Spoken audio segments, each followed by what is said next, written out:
What's up, guys? Welcome to Newswave Week in Review. This is our Saturday show where we like to go back through the week and take a look at all of the different pieces of news each day to get you caught up. Maybe you missed a day. And of course, to take a look at your comments and respond to them. I always like going back to see what you guys had to say about the different topics. So it's going to be a lot of fun. So today, guys, let's get started. Monday, we went over a mystery Switch listing named EclairCity. After it was discovered, gamers have been trying to figure out what it could mean and if a new game is coming out of the possible codename. Difford says, if it was literally a paper Luigi game based on Luigi's story in the Thousand Year Door, I would just about keel over. I said at the time of playing the Thousand Year Door how good a game that would be and why hasn't Nintendo made a paper Luigi game. Heck, make a paper series for all their IP, Paper Kirby, Paper Zelda, Paper Metroid.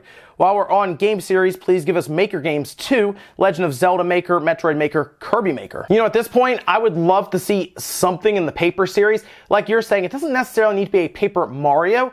Paper Luigi would be kind of interesting, although really, I would just like to see them make a good paper series, a good Paper Mario game again, because the last few games have been okay at best, right? A lot of people don't like the previous really Paper Mario games or where they've gone. The last good one, I think, was the GameCube version. I started playing it earlier today, actually, when I was doing some capture for the GameCube HDMI adapter from Eon, and man, I ended up playing hours of it by accident just because I forgot how great that game was. It's been a while since I've played it, so I would just like to see a Paper Mario game come out that is competent, that's something along the lines of the Thousand Year Door, and honestly, following even another franchise wouldn't be a bad idea. I just like the look of the paper series, and it looks better as it went further into HD. While people didn't like the Wii U version, I think it looked good. It didn't have the same feeling that the Thousand Year Door or even the Nintendo 64 Paper Mario had in terms of mechanics, leveling, everything else. So I would like to see them kind of go back to its roots and make something along the lines of a Super Mario RPG in the Paper Mario, much like they did with the first two games. Tuesday saw a trademark filed by Nintendo that seems to point to a new Wario Land game being introduced soon, and Sea of Thieves topped the UK charts. Rita Coco says, Wario Land Shake It, the last Wario Land title was released in 2008. Yeah, actually, I missed that title, believe it or not. That's just more evidence pointing that could be a Switch game that's coming out. I just thought that because Wario isn't like one of their biggest IPs that they could get away with putting it on the 3DS. I mean, we saw Luigi's Mansion go to the 3DS, although that is technically a remaster into their 3DS engine that they used for the other Luigi's Mansion game. But I do think the more I thought about it, that Wario Land would make more sense on the Switch. Honestly, most of these games make more sense on the Nintendo Switch. So yeah, I do think that's happening. I looked into that game though. I actually liked the art style of that one, where it was like almost like the hand-drawn type game, and it did use motion controls. I hope that if they put it on the Switch, it would just be straight up, you know, button controls and nothing to do with having to shake stuff around. Obviously, Wario Land Shake It, Wario Shake It, that's going to happen. But yeah, I do think Wario Land is set up for the Switch, and I do think it would be mildly disappointing, actually majorly disappointing for some people, if they just decided to put it on the 3DS, since that's where WarioWare is. I think WarioWare makes the most sense on the 3DS right now as just an IP to keep the 3DS going, I guess, right now, and move their big one like Wario Land to the Nintendo Switch. Johnny Moto says, I'd like Nintendo to do a legit realistic snowboarding game, 1080. You know, after I read that comment, I thought about it a little bit more. Steep has had nothing out there. Like, they've put nothing out about it since we saw it originally showing up on that card. Remember that card at the end at the original press conference where they showed a bunch of games like Mario Odyssey and everything? We spotted Steep as one of the games that is coming at some point. And then we heard that they're having some issues getting it on the Switch. And really, I almost feel like it's been too long for that game. Like, I don't think that game's going to do much when it comes out for the Switch. I think most people have either played it or passed on it by now, to where it would be a lukewarm reception at best, probably less than that. But what if, this is kind of just a thought. It's not really anything that I've heard of or anyone really talking about. What if they decided that and really took the team that was building up Steep from Ubisoft, and we heard Nintendo kind of got involved to help out.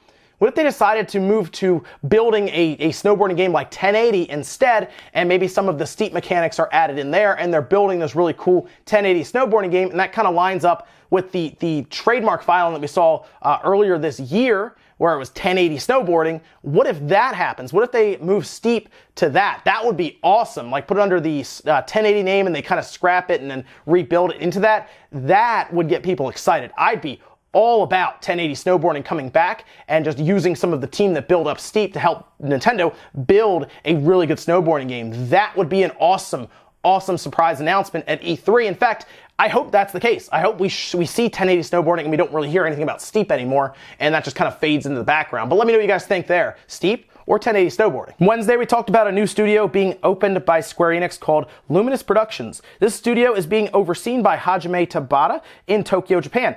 Now fans are wondering if this studio was designed to create a new IP or just continue on with Final Fantasy 15 DLC. We also talked about more crossplay games being announced for the Switch and Xbox. Musiko says, can't wait to play the Luminous Productions game in 2025. I know he's joking, and I was too at the time, and I was like, oh, they'll come out with a game, 10 years from now or something. I do think Luminous Productions at least has a bit of an advantage now, since I have a feeling the reason that Final Fantasy 15, which went through so many changes and iterations and everything from when we first saw it on the PS3 to when it finally released a year or two ago, was because they were developing that Luminous engine the entire time. And that is a big in-house engine that they really wanted to get working so they could use it for future games.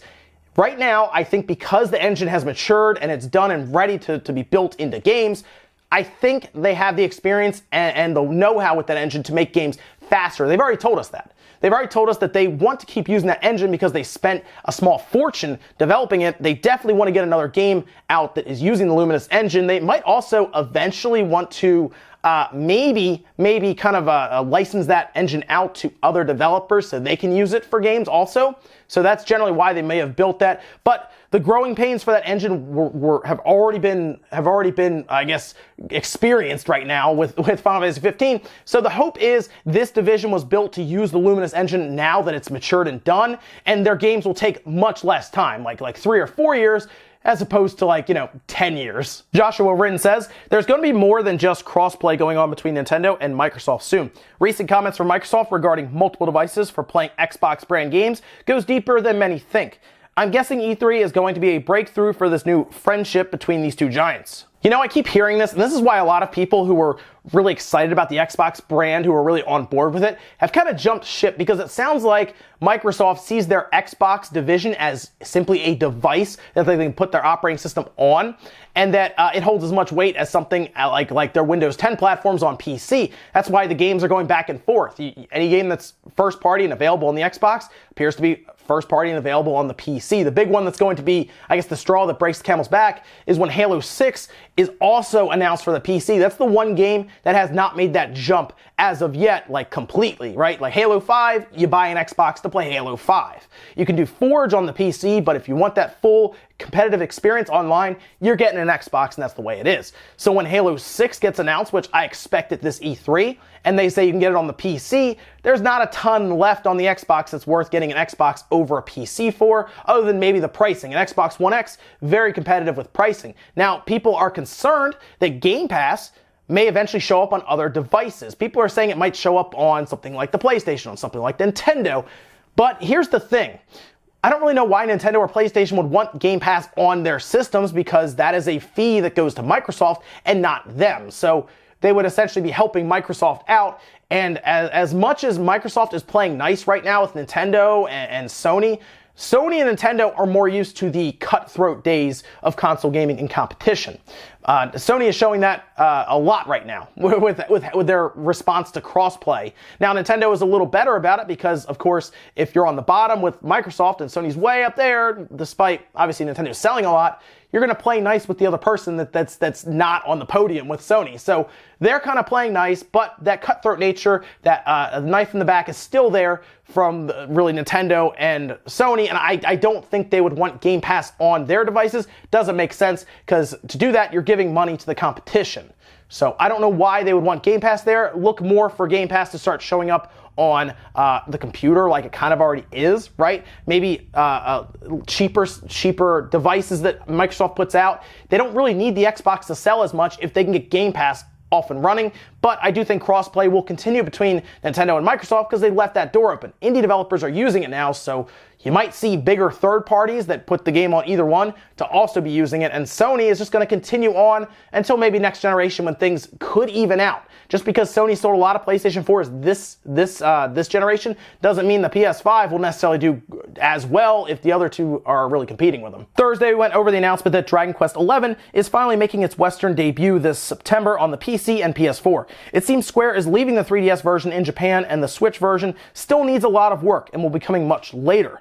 Sea of Thieves was also announced as Microsoft's fastest-selling new IP this generation, boasting over 2 million players since launch. Ivan Ramos says, Sea of Thieves is Microsoft's best-selling new IP this gen. Of course, it is the only one they have done this gen. Technically, they've done a few others. They've done things like Rise and Quantum Break, and while those were also made by other studios, they were still technically first-party Microsoft-funded games and everything, so those count. Quantum Break, Rise, even though Sunset Overdrive was an Insomniac game, and technically Microsoft doesn't own the IP, it was still only available on the Xbox. But I get what you're saying. They don't have a lot, right? They're not comparing a ton, and something like Sea of Thieves does work better since the Twitch community really adopted it and people were watching it like crazy. Game Pass really helped it out with its concurrent player count, not necessarily the sales, which the sales have been pretty good for Sea of Thieves. I think better than a lot of people thought. But the multiple betas, the marketing online, the push to getting streamers to play it has all really added up to help Sea of Thieves do very well. Now, the big question is, can they continue this kind of stuff with Game Pass with things like State of Decay 2 and Crackdown 3? Crackdown 3 has the most pressure on it by far because we heard about that game 4 years ago and it's still not out. So if it comes out and it doesn't do that well, like they can't beat Sea of Thieves sales, they need to figure something out. Fortunately, I think they have a Halo 6 coming. I think it's pretty clear they have Forza coming, so they at least have some stuff lined up. Now we need to see if Fable is real and if they have anything else lined up to really push Game Pass and the Xbox forward. We're gonna have to see. Mohammed says, some people are saying Sony paid them to delay the Nintendo versions. I personally don't think that's the case. I don't think Sony has paid Square any money to do this, to be honest. If they had, they would have paid to not have it come out on the 3DS the same day, even package it in a special edition together. The 3DS version sold a ton. So Sony it would have made more sense for Sony to pay to have the 3DS version delayed in the country, Japan, than it was going to sell at the absolute most, because then you have to buy it on the PS4. I'm not really sure what the deal is with the 3DS version. Again, it sounds like Square had to decide, and they decided to bring over one version that would go on two systems, which is the PC and the PS4. And it sounds like they're just working along with the Switch version, since they're trying to make it the full version that's on the PS4. Has to be in handheld mode, has to be in docked mode. It sounds like Square is spread very thin right now. I just don't think Sony would have paid the money for this. They probably would have had to disclose it anyway, right? But it would seem very weird to pay to not have it brought over to the Western audience, because Dragon Quest XI will do well in the West, but nowhere near what it did in Japan, right? Japan is Dragon Quest. That's its country. That's where it's going to do really well.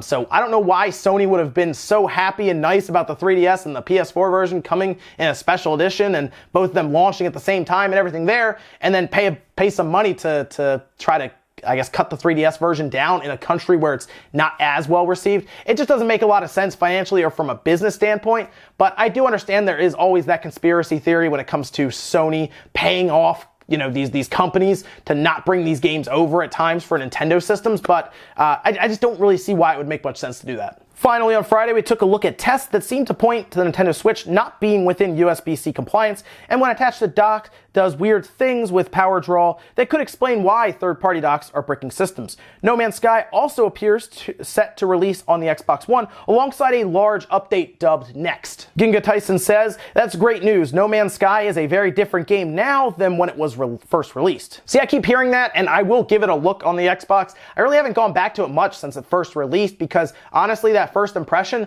was extremely damaging for that company and for that game. So I haven't really felt the need to go back and check after every update, but I will probably get it on the Xbox, just to see how it plays on the Xbox and everything, because I have an Xbox One X. And then I can kind of get a look at the full picture and see how things have changed. I just think when it first came out, with the amount of press and media around what they had done and what they really had technically, to a lot of people, lied about, it's tough. It is tough to go back to it, but I will give it another fair shot on the Xbox version. I think it will get re-reviewed by a lot of outlets as well. I'm very curious to see where it kind of comes in with these new features, these new updates, the next update, and see how if it is that much higher in terms of ratings than what it was when it came out on the PS4 and PC, a couple years ago. Split Frame says, it's only problematic because of the docked mode that pulls 15 volts. In non-docked charging, the Switch pulls the default 5 volts and has no problems with any normal charger that satisfies the spec. This information was also already available, and that's also the reason why the problems only came up when portable third-party docks got released.